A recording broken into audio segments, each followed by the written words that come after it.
everybody, my name is Raze Chaos. You've made it back to my channel, and you've done so on a Wednesday.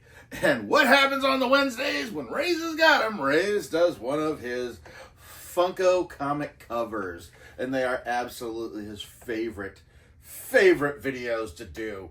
And we've got a special one, because this one is, it's an Amazon exclusive, and, I mean, it's a Jim Lee cover. And Jim Lee is one of the artists, comic book artists, one of the best of all time, honestly. And the fact that he's still current and he's still active, is really just, shows you how much juice there still is left in the comic book industry. Jim Lee has pretty much been, top tier since the moment he came out. He came out he came out initially in the X-Men, then he went to Image, and then now he's back. We basically created the Wildstorm universe. So if you look for Jim Lee stuff, check out the Wildstorm universe, because those are his creations. That's his stuff. It's Wildcats is the team that he created when the Image first broke off. And I mean, much like a lot of the early Image stuff, it was thinly veiled Marvel stuff. And Wildcats is probably one of the most blatant, because, yeah, you have a look at it, you'll see the Wildcats. They were a knockoff of the X-Men. But we're going to go ahead and put this guy away, and we are going to talk about this issue. Now, this issue in particular, this is issue 204 of the Superman series. There is no cover information on here, primarily because this image has been so synonymous with Superman ever since it came out. This is like a lot of people's favorite Superman pinup. And yeah, I slipped up, said Batman, and there's a reason for that, because Jim Lee did a reverse image of this that is Batman that you could easily tag onto the other side of this, which would have, you know, Superman during the daytime on one side looking in this direction, and then you'd have Batman at nighttime looking in this direction. Almost identical poses, it just showing the dark and the light. And the fact that this is an Amazon exclusive makes me question whether they are going to actually do a Batman looking in the other direction version of this, which would really be cool, especially because you know, he's standing on the top of a building. I mean, I'd love to say it with the Daily Planet, but you can see the Daily Planet off to the side there. But he's on a ledge, and he's standing on one of the precipices. And the fact that if these were to come out like that, it would be cool, because you could set them side by side, and you'd have that image with the two characters facing out. Or you could have them facing each other, which would make them very, very skinny, where they would actually, the pops themselves would be looking at each other. The issue itself is not so much noteworthy. Basically, this is one of Superman's more introspective issues. A lot of people always talk about how Superman is basically the white bread, goody-goody version of everything. But what they don't really center upon is the amount of guilt that he feels. This issue, even though, technically speaking, in this issue, basically people are disappearing by the millions. Like, 1 million people disappear in Metropolis, and Superman is unable to save them because he momentarily disappears himself to go save Kyle Rayner, one of the Green Lanterns. And so even though he only took a second to go do that, 1 million people in Metropolis disappeared, including Lois Lane, which Yeah, I'll come back to that. But this issue is all about Superman's guilt for having left his post basically just for a second, and this many people disappeared. And it's one of those things that, it goes back to like many philosophical questions that get asked on the decision as to if Superman had just continued what he was doing and didn't actively leave his what was going on, could he have saved those people? Maybe, yeah, it's one of those, knowing the person that he was going to save in this case, is a lot different than a million faceless people disappearing, which obviously it wasn't faceless if Lois Lane was one of them. But it just goes back to that, and it shows you the level of guilt Superman feels.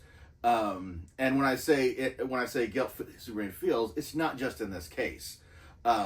Superman is in a position where, due to his super hearing, he can hear everything on the planet. Like, he had to train himself to not be able to hear, to not hear everything. Like, he can hear, just like you can hear everything that happens in a room. Multiply that by the world. That's how intense Superman's hearing is. They've made mention of this in Smallville and other things where Kryptonians first come to Earth and are enhanced by Earth's yellow sun, and they can't handle the amount of noise that they hear constantly because, yeah, Superman has basically been training himself since his hearing first developed on Earth. Basically he grew up here. He was essentially born here. And he has done nothing. If there's one thing Superman has learned from growing up on Earth, is that he is too powerful for this planet. And if there's one, Superman has never trained himself to get stronger. He's always trained himself to be more restrained. Because, he can literally see through just about anything. He can hear everything. He's got to be very careful on how, on what he does. He essentially lives in a world, and I think I've quoted this before because it comes from the Justice League animated series, where Superman makes the comment that he's always restraining because he essentially lives in a world made out of cardboard. And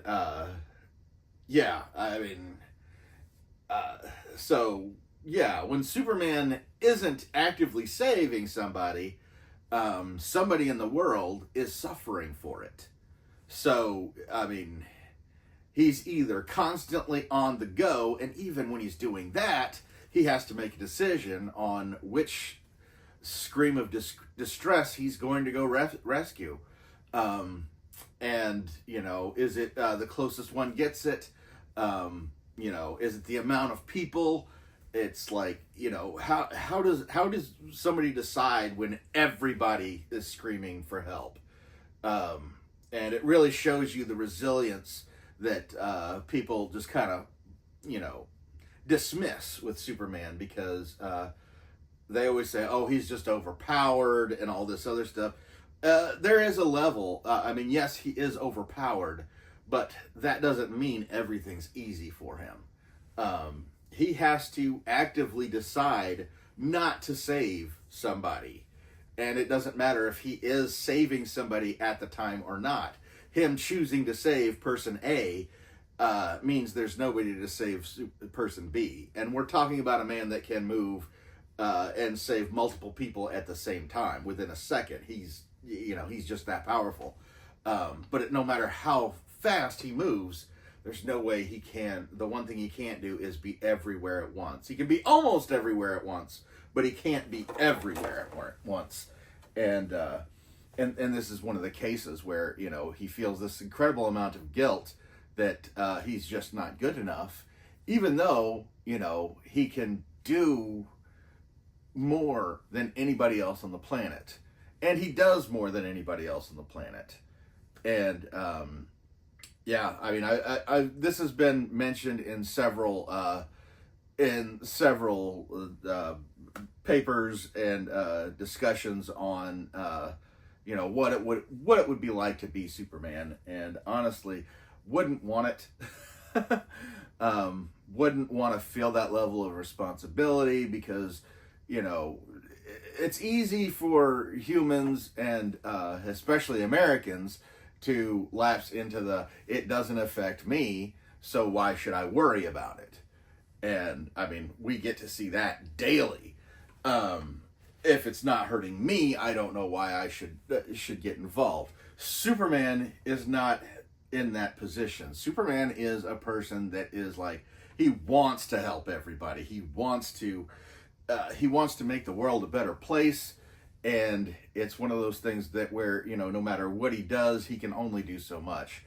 And this issue was basically a whole issue of him going through the guilt of, although he did save Kyle Rayner, who was a Green Lantern, and was therefore able to help many, many other people, essentially extending Superman's network of help by rescuing Kyle Rayner. He still lost 1 million people in that second. And so it doesn't matter that he's able to now save 2 or 3 million people. He still lost that first million. And the fact that I say save, these people disappeared. The fact that Lois Lane is one of them tells you plenty, because obviously they didn't die because Lois Lane isn't dead. So even then, it was Superman had no way of knowing if these people were dying or not when he did that. So thankfully, he was able to rescue some disappeared people. But even then, that doesn't take off the weight of what he does. And so, if anything, the cover is the focal point of that story. They've had stories like this. They've talked about Superman and his level of guilt that he has to feel, quite a bit, especially more in recent years than they have in the past. But they've done it so often that, like I said, this is another story of him dealing with the guilt that he has to live with. So it's not a particularly standout issue, but it is a very standout cover because it helps you get a sense of what the story is actually about. In this case, the cover says more than the entire. It enhances the story itself, enhances the picture, and that's hard to do when it's already Jim Lee. But anyway, yeah, I'm happy to get another DC cover because the rate they come out isn't nearly as much as what Marvel does. I'd like to thank Amazon because this being an Amazon exclusive means that Amazon picked this one to do. And yeah, I'm going to say, dude, come on. Dude, give us some more DC. We want more DC. At least I do. Raze does. And Raze is your buddy. And Raze is telling people right now that if they want this, they can go to Amazon and get it because this is where that's where it's available. And there, I'm not sponsored. I'd love to be sponsored by the freaking comic book covers because that would be the easiest thing in the world for me to do because, well, I guess I do say some bad things sometimes about the covers when they don't go well. But at any rate, I have an entire playlist of comic covers from Funko because they are my favorite art items, as I've mentioned in this video and mentioned in every comic book cover video that I do. And I've got a playlist full of every one that I've gotten, and I have gotten a lot. I think I'm closing in on 100 of these comic book covers because, like I said, these are my favorite things that Funko are doing right now, and I don't necessarily like how they pop them out, because it feels like they pop out like a handful of them, and then we get nothing for like quite a while. But if you like these comic book covers, this is the channel to watch, because Raze goes after them, whether he likes them or not. He basically full on allows the collector completionist in him get out on this case, and he gets everyone that comes out, with the exception of the Star Wars, which ended up being bobbleheads. And yeah, they're not only are they bobbleheads, but they're a different shape, they're a different size. They don't fall into that. So yeah, Raze went ahead and drew the line at the Star Wars. As much as he loves them, I mean, he's actually loved the Star Wars comic in some cases, and loved what they've done with that. But yeah, his hatred of bobbleheads just gets to him, and the fact that they, I mean, he probably could have looked past the bobbleheads had they made them the same size, but no, they had to be different with that one. They had to be too different. But at any rate, everything, there is even one Star Wars cover in that playlist, and that's the first one that they put out that Raze just picked up because he was ready to, but they just turned him off. But at any rate, that mention the playlist, you can spot it. It's linked in this video. And again, this is check back here, because we've got more coming. Raze has always got more coming. Even if he doesn't have one week, he's going to have one as soon as he gets it. But at any rate, I hope you've enjoyed this video, and never forget that life is full of odd moments. You never know when you're going to be defined.